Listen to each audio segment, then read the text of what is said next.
Andy here, my cancer journey. If you've been following, you'll know that I've got a problem with my leg now. I've got to go and have a blood test done. That's today. I'm having my blood test done at 2:30, and then that'll get sent off. If it's bad, they'll just get me in. I've got to go in anyway, waiting for oncology. I might call oncology after this actually, and see whether they've heard from them, and see what they say. Explain the situation, because sometimes I've found in the past that there's miscommunications they've got so much going on with coronavirus. I just want to make sure that things are okay for me. Sometimes you've got to take control of things a little bit, you know what I mean? Just that was in the past, this is now, so I'm gonna make sure that everything's getting done right, and the people that have given me advice and stuff about what this could be, it's been awesome. It's been amazing to know these things, because I've been able to go to the doctor and say straight away, boom, boom, boom, this is what I've heard, this is what I could be, and doctors thought, oh, it's like when I had my brain tumours, and I said to the doctor that he said they can't find anything wrong with me, and I said, oh, what about that football player John Hartson who had testicular cancer and it went to his brain? And the doctor went, oh yeah, you've had testicular cancer. Let's get you in for a brain scan. 20 minutes later, he's coming in the room, nearly crying, telling me that I've got 2 brain abnormalities. And I turned around and talked him out of crying and told him, don't worry, it's your job, don't worry, it's not your fault. You didn't give it to me. It'll be all right. And then I get this thing in my arm, it was just, I don't know. So yeah, I'm gonna write things down and make sure that I do things with a bit of a plan this time. Make sure that things are done right. I've got a lot more knowledge and wisdom about the whole of it, if it comes down to it, because fingers crossed it's not, and it's just I don't know. The doctors didn't tell me anything. I've been left in like no man's land basically. You know what I mean? If I get up, I'm gonna get shot dead, or if I stay here, I'm gonna die. That's how it feels. I mean, it's a horrible feeling. You just don't know whether. And when I had my brain tumours, 2 weeks I got given. So what if it's something really serious, and I need to be there quicker? It's just all of these things. Everything in the past has come back, and it's kind of actually, yeah, if you don't deal with the things from that you're going through now, right, and this is resentments and jealousy. If you don't deal with all the things that you're going through now and accept all the help that you can get, you're just going to turn out in a right mess, mate. Sorry, but you are going to be a mess. You're going to be angry, resentful, just a horrible, bitter person. You're not going to be able to see past what you've been through. Yeah, that's going to be you. That's going to define you for the rest of forever if you just don't get any help. Trust me, because I've been there. That is me. Yeah. And I've been wanting to get help, but not able to. So if you can get the help, take it, please. If that's one thing I can suggest that you do, is take the support and the help that's there. Because if you don't, it's not, you know what I mean? I wish I had some support and help now, but I don't, and it's horrible. I don't know why I seem to just not, I don't know whether it's me or whether it's just how things are with how my situation is, but you know, stage 3, and then I think the last 6 months came over stage 4. That's like, that's they're trying to keep you alive, basically. That's all. And I'll bounce back from that, and I'll bounce back from whatever this is.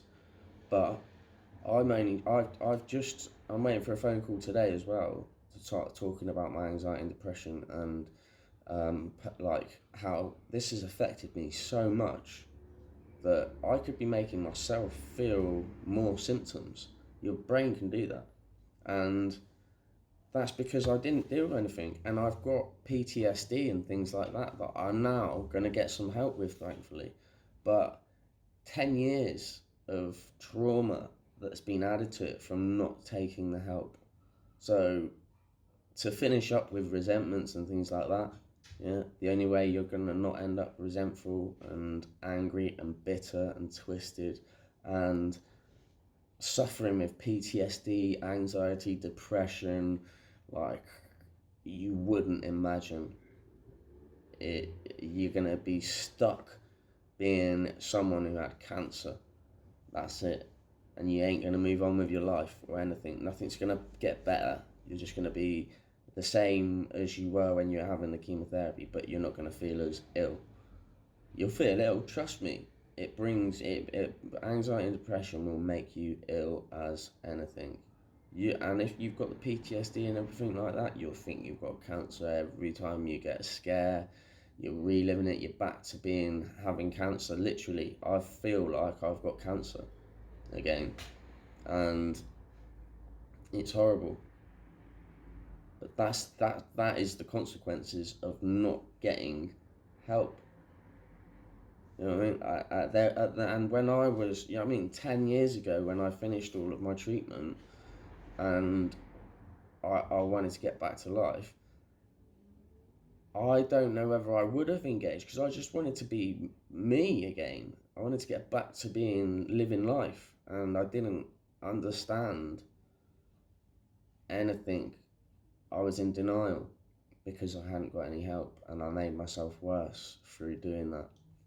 And I'll talk about that through drinking and self-medicating and stuff like that. I made myself ill, and then it led to me having to go to the drug and alcohol service. I'll talk about that. And if you want to learn some valuable lessons about how to not have cancer, really, stay tuned to this, because I will be explaining it. And if you watch the playlist at the end of this, you'll be able to watch all the other videos that I've made that basically tell you how not to have cancer and what to do, because I didn't do these things, and I've spent 10 years wishing I had, and wishing I'd had that help, wishing I'd had, finding out that there's this support there, there's these things. Do you know what? If we don't voice ourselves as well as men and women as well, actually, about what it's like after cancer and after all the chemotherapy and stuff, then they're never going to do anything to change the process that goes on afterwards. And I don't know how much it's changed, but there was no rehabilitation, there was no nothing.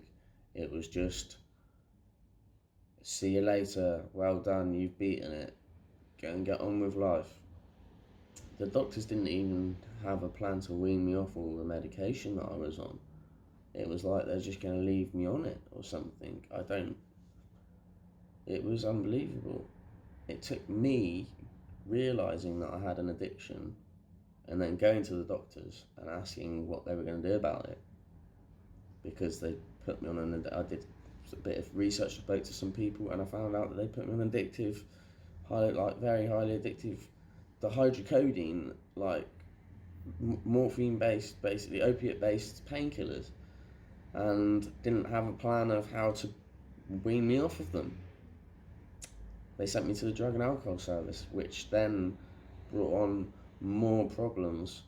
And the way that they did it, you don't do that. You don't do what they did.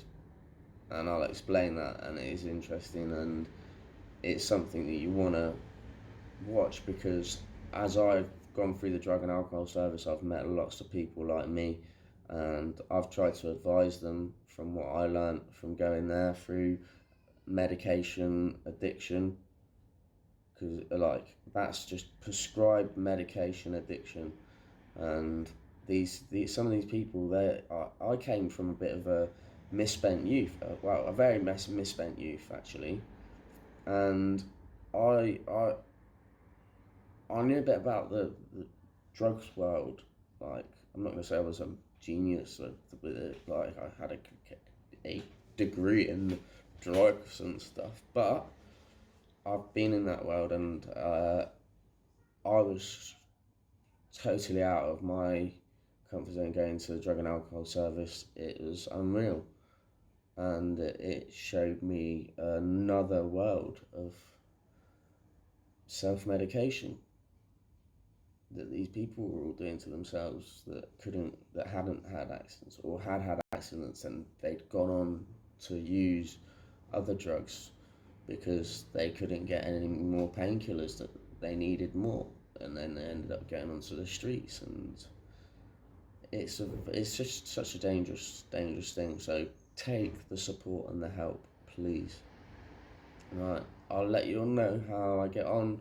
I might film going down to the doctors and getting my blood test done and that, and then let you know how I feel, and like throw it all together and put it up later. But I just thought I'd make this one and finish up with the resentments, and yeah, sort of intertwined a lot of things there, and let you know about a few things that are coming up. Alright, it's the best I could do. My head's just in another planet right now, but that's the consequences of my journey, which, if you watch in around here, there'll be a little box and another one here, the little circle one. You can subscribe and watch all my Cancer Journey playlist. Right, peace out, lots of love. If you haven't already, subscribe, smash the like button, because the more likes I get and the more subscribers I get, then the bigger my channel gets, and the more people can see my content, and the more people can get guidance, support. I love to engage with my audience. People message me, and I message them straight back, because I want that. I really want to be able to engage and build up a community where we can all support each other as well. Alright, peace out, lots of love, and stay strong. Don't let it beat you in here. Come on, please. I'm fighting, and it's niggling away, but I'm not going to let it win. Yeah, don't you let it win. Alright, goodbye, lots of love. I just wanted to throw this in there quickly. I hope you could see in the video, my point was that my resentments are pretty much to do with doctors and hospitals and anything like that. Really, it's fear and trust and resentments that I've built up over the years from not dealing with it. But I'll just leave it there. I hope you saw it, and I hope that this really hits home and yeah, gets to a few of you. Alright, peace, lots of love. Bye.